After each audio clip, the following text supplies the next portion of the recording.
Gilles, la CEDEAO dit que les trois pays sont importants. C'est caractéristique de nous les Noirs. Quand quelqu'un est vivant, on passe son temps à le combattre, à l'insulter, mais le jour de sa mort, va au cimetière entendre les éloges. Ah, ce type-là, il était humain, il était gentil, sans lui, on ne sait même pas comment on va faire, il va nous manquer. C'est la même oraison funèbre que la CEDEAO est en train de chanter sur les trois partants. Ils sont partis, ils ne reviendront jamais. Même dans une vie antérieure, après la mort, ils ne reviendront jamais.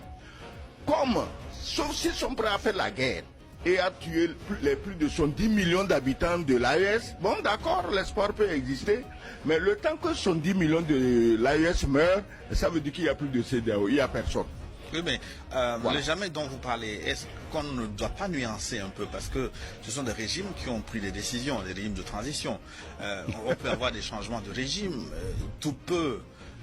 Oui, cette crainte existe d'autant plus que les pays là ont encore quelques virus de l'ancien système qui veulent capter le pouvoir. Moi, je dis ceci. Si c'est les officiers là qui s'agitaient et prenaient des décisions, je craindrais ce que tu dis.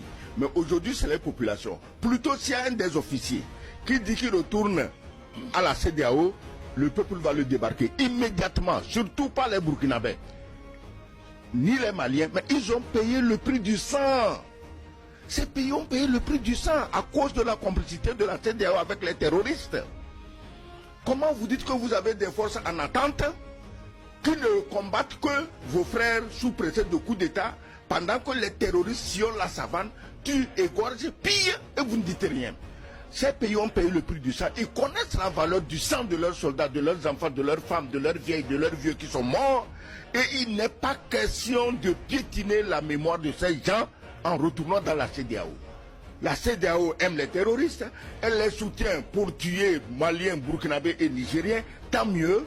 Ils sont partis. Si la CEDEAO veut elle-même, qu'elle vienne leur déclarer la guerre, puisque l'idée était déjà sur le tapis. Les grands guerriers avaient déjà mobilisé des soldats et l'argent. Ils n'ont qu'à aller. Je crois que c'est l'argent et quelques fusils qui vont soumettre ces peuples courageux, ces peuples guerriers depuis des centaines d'années. Mais ils n'ont qu'à aller. On les attend.